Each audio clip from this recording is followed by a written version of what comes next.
नमस्कार किसान साथियों, आपका बहुत बहुत स्वागत है हमारे YouTube चैनल किसान गाइड में। किसान साथियों, आज हम अपने इस वीडियो में धान की एक समस्या के बारे में, धान के एक कीट के बारे में बात करेंगे। आज हम बात करेंगे धान में लगने वाला जो कॉमनली अक्सर धान में देखा गया है, लगता है धान का पत्ती लपेट कीट, जिसे लीफ होल्डर भी बोलते हैं। किसान साथियों, हम इसके बारे में जानेंगे, ये किस प्रकार से लगता है, इसकी क्या पहचान है, ये ना लगे इसके लिए हम कौन कौन सी सावधानियां रखनी चाहिए,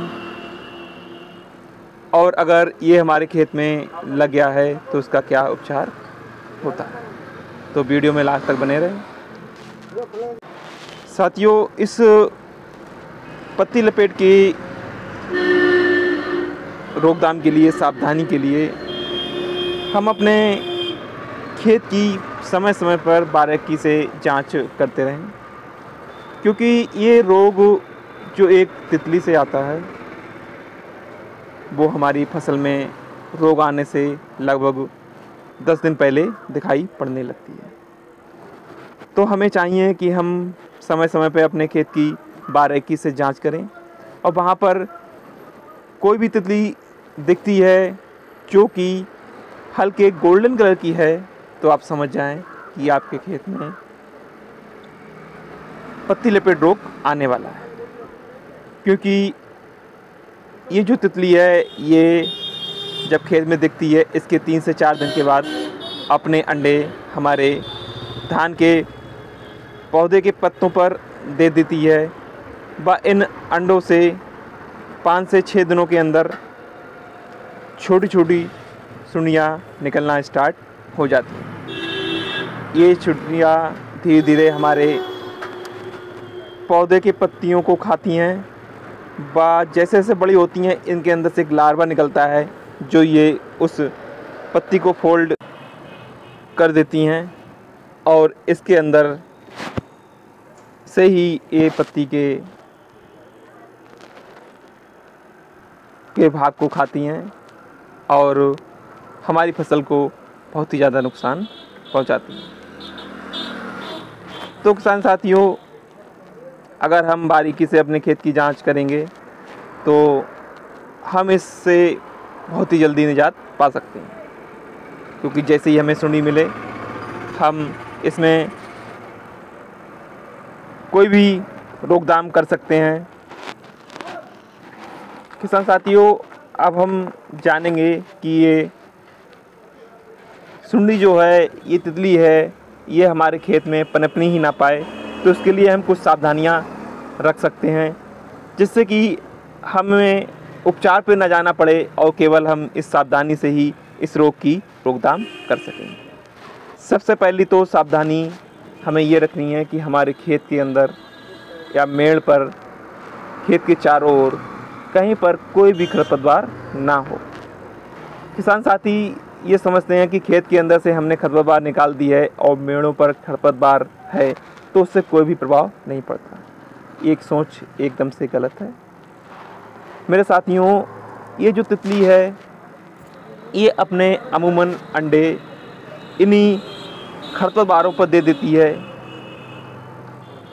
और जैसे ही हमारे खेत में कोई दवा होती है, पड़ी होती है, उसका प्रभाव कम होता है, ये अंडे वहाँ से सूली बन के हमारी फसल में पहुँच जाते हैं। तो किसान साथियों, हमें खेत के चारों ओर, मेड़ों पर, खेत के अंदर कहीं भी कोई भी खरपतवार नहीं रखना है, उसकी नराई उड़ाई कर देनी। दूसरी सावधानी की बात अगर हम करें तो हम देखते हैं, अगर ये पत्ती लपेट रोग हमारे खेत में 1 से 5% तक है तो हमें तुरंत ही किसी दवा की प्रयोग नहीं करना है, क्योंकि इस कीट के बहुत से शत्रु कीट जो कि हमारे मित्र कीट हैं धान की फसल में पाए जाते हैं, जैसे मकड़ी, और एक आम बोलचाल की भाषा में इसे हेलीकॉप्टर बोलते हैं। ये दोनों ही इसी सुंडी का सेवन करते हैं, इसके अंडों का सेवन करते हैं। अगर हम देखते हैं अगर इनकी मात्रा हमारे खेत में ज़्यादा है तो ये सुंडी स्वतः ही ख़त्म हो जाती है। हमें किसी प्रकार की कोई भी दवाई का प्रयोग नहीं करना है। तीसरी जो सावधानी हमें रखनी है वो ये रखनी है कि जो भी मात्रा यूरिया की हमें देनी है वो मात्रा हमें एक बार में नहीं देनी, उसे हम 2 से 3 बार में छोटे छोटे मात्रा में तोड़ के उसे दें। क्योंकि जब हम बहुत सारी मात्रा यूरिया की एकदम से अपनी फसल में देते हैं तो हमारी फसल एकदम से बढ़बार करती है व उसकी पत्तियां बहुत ही कोमल हो जाती हैं, वह फसल कुछ कमज़ोर हो जाती है और कमज़ोर फसल या कोमल पत्तियां किसी भी कीट के खाने के लिए, उसके ग्रो करने के लिए बहुत ही अच्छी कंडीशन पैदा करती हैं। तो किसान साथियों, हमें अपनी यूरिया को एक बार में नहीं बल्कि 2 या 3 बार में तोड़कर खेत में प्रयोग करना चाहिए। इसके उपचार की बात करते हैं। अगर ये खेत में हमारे ज़्यादा ही लग गया है तो इसमें कुछ दवाएं आती हैं जो बोने वाली होती हैं। हम किसी यूरिया के साथ इन्हें बो कर दे सकते हैं। इसमें नंबर 1 आती है रीजेंट, जिसमें कि फिप्रोनिल साल्ट पाया जाता है। ये बाज़ार में 0.3% में मिल जाती है। इसका प्रयोग हमें 7.5 kg पर एकड़ प्रयोग कर सकते हैं तथा ये बाज़ार में एक अब और ही अच्छे 0.6% में भी मिलने लगी है। इसका प्रयोग हम 3 kg पर एकड़ प्रयोग कर सकते हैं। इसके अलावा हम दूसरे अगर बोने वाली दवा की बात करें तो कार्टाप, जिसके अंदर की कार्टाप हाइड्रोक्लोराइड साल्ट पाया जाता है 4% GR में।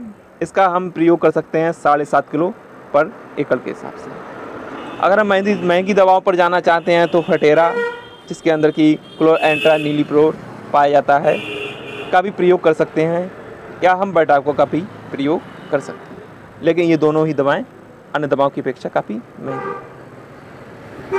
किसान साथियों, अगर हम स्प्रे में जाना चाहते हैं तो स्प्रे में हम जो सस्ती सब दवा है सबसे क्लोरपेरिफास 20 EC में, इसका 1 से लेके 1.25 ml पर लीटर प्रयोग कर सकते हैं। या लिक्विड में ही फिप्रोनिल आती है 5% SC फार्म में, इसका प्रयोग 1 से लेके 1.5 लीटर पानी में कर सकते हैं। किसान साथियों, अगर हम महंगे साल्ट की तरफ जाना चाहें तो हम कोराजेन, जिसमें कि क्लोरएंट्रा नीलीप्रोल 18.5% पाया जाता है, 150 ml पर एकड़ की डोज के हिसाब से हम इसमें स्प्रे कर सकते हैं। इनमें से आप किसी भी दवा का प्रयोग करें तो ये बीमारी, ये जो कीट है वो 100% आपके खेत से दूर हो जाएगा।